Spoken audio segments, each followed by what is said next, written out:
Les changements climatiques ont des répercussions directes et indirectes sur la santé humaine.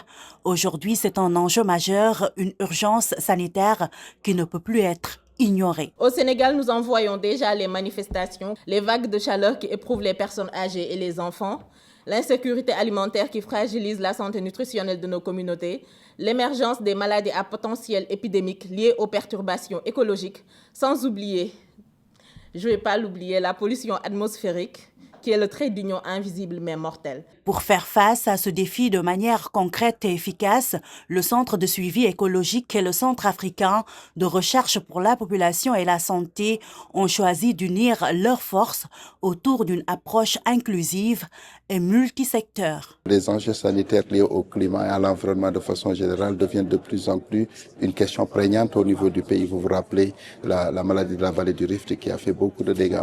Vous vous rappelez du Covid, vous vous rappelez de la dengue et beaucoup de maladies comme le paludisme, etc. Et à chaque fois que nous convoquons ces maladies, on se rend compte qu'il faut une approche multi-acteurs parce que les enjeux sont des enjeux extrêmement prégnants.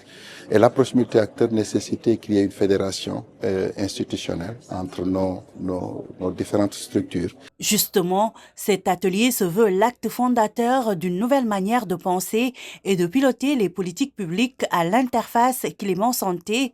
Il ambitionne de traduire les engagements en actions concrètes en renforçant la mise en œuvre des politiques de santé et d'environnement, notamment à travers la création d'un comité technique de dialogue multisectoriel.